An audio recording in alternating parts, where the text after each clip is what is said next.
जय हिंद। आपके साथ में हूँ फरहा सिद्दीकी।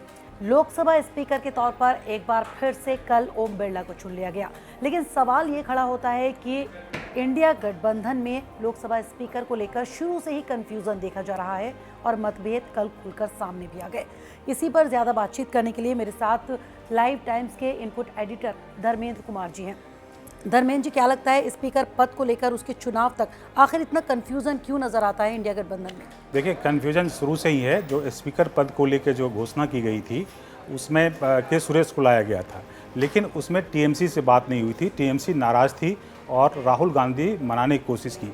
मनाने के बावजूद भी जो है, जब फ्लोर पे परीक्षा होनी थी उस समय मत विभाजन की मांग नहीं की गई थी, लेकिन टीएमसी की तरफ से आरोप लगाया गया कि मत विभाजन क्यों नहीं किया गया। जयराम रमेश ने बोला कि मैंने मत विभाजन की मांग नहीं की थी। तो ऐसा कन्फ्यूजन क्यों है? जो पार्टी स्पीकर पद के लिए इतनी उत्साहित थी, एग्रेसिव थी, लेकिन सडनली वो जो है जब फ्लोर पे परीक्षा होने की बात आई तो चुप हो गई। तो कहीं ना कहीं इंटरनल दरार थी। ये भी बताया जा रहा है कि सपा के तरफ से ये बोला जा रहा था स्पीकर पद को लेकर घमासान नहीं होना चाहिए, ये सर्वसम्मति से होना चाहिए।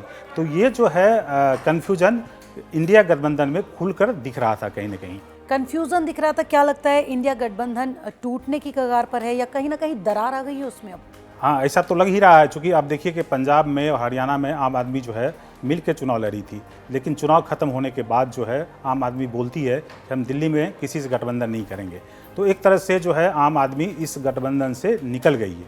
वहीं दूसरी तरफ आप देखेंगे शरद पवार ने बोला महाराष्ट्र में कि इस बार हम ज़्यादा सीट पर लड़ेंगे, चूँकि इंडिया गठबंधन की बात थी, चूँकि दरार पैदा नहीं हो तो मैंने जो है त्याग किया, लेकिन आगे जो है त्याग नहीं करेंगे। तो अब सब जो है हक की बात कर रहा है। उधर टीएमसी जो है पहले भी गठबंधन नहीं किया था और अब लगता है कि विधानसभा में गठबंधन नहीं करेगा। तो एक तरह से कन्फ्यूजन है। ये कन्फ्यूजन आगे भी जैसे जैसे चुनाव होंगे वो खुलकर सामने आ सकता है। टीएमसी में अभी भी सस्पेंस बरकरार है। अगर लोकसभा की बात करें तभी भी उसने अलग ही लड़ा था चुनाव। इसके अलावा आम आदमी पार्टी कह चुकी है कि वो अकेले ही अब आगे चुनाव लड़ेगी। यानी कहीं ना कहीं अभी साफ तौर पर नजर आ रहा है कि अलग अलग हो गई हैं अब सारी पार्टियां।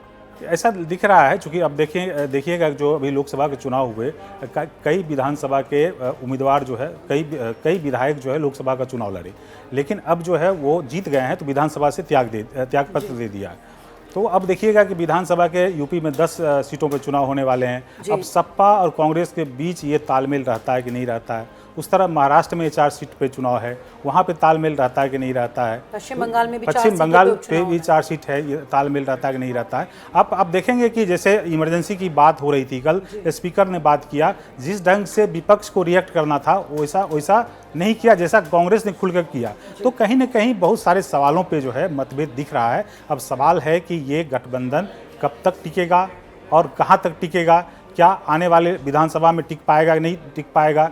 ये एक सवालिया निशान है। इस पे जो है देश की नज़र बनी हुई है। क्या मोदी को आगे टक्कर देंगे इसी तरह या फिर बिखर जाएगा ये गठबंधन? क्योंकि वैसे भी राहुल को बना दिया गया नेता विपक्ष, तो माना जा रहा है कि काफ़ी कड़े तेवर इस बार विपक्ष के नज़र आने वाले हैं। लेकिन जिस तरह से दरार दिखाई दे रही है तो लगता नहीं है कि उस तरह से मोदी सरकार को घेर पाएगा विपक्ष। हाँ, कांग्रेस चूँकि मजबूत हो गई है, 99 सीट मिली है, कांग्रेस अपने बलबूते पर चुनाव लड़ेगी। अब तो उसको खुद जो है आगे बढ़ के चलना होगा। अब राहुल पर डिपेंड करता है, चूँकि विपक्ष नेता बन गए हैं, वो इंडिया गठबंधन को लेकर कितने आगे बढ़ते हैं, कितने तालमेल बढ़ा के रखते हैं। ये एक बहुत बड़ा सवाल है। ये राहुल पर निर्भर करता है, क्योंकि ये जो पार्टियां होती है इसके साथ इनके बारे में बोला जाता है बनने के साथ ही टूटने लगता है। तो ये तो होगा इसमें, क्योंकि जब टकराहट होगी, सीट का बंटवारा होगा, अब बहुत सारे फैक्टर हैं, उस पर कहीं ना कहीं जो है वो दरार और उभर के सामने आ सकती है। दरार साफ तौर पर दिखाई ही देगी, क्योंकि जिस तरह से कल इमरजेंसी का मुद्दा आया, इमरजेंसी को लेकर विपक्ष की अगर बात करें तो पूरा विपक्ष एकजुट नजर नहीं आया, बल्कि कांग्रेस ने ही उसका जोर शोर से देखिए, उसमें जो ऐसी पार्टियां थी जो इमरजेंसी का हिस्सा थी, जैसे आरजेडी, सपा, तो इस तरह की जो बहुत पार्टियां हैं जो इमरजेंसी का हिस्सा थी, तो उसमें उसको बन नहीं रहा था कि उस ढंग से जो है हम जो है कांग्रेस को समर्थन करें।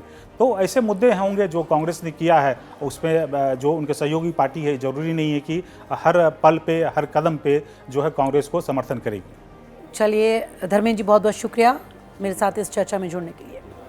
तो फिलहाल मेरे साथ इतना ही। आप बने रहिए लाइव टाइम्स के साथ। जय हिंद।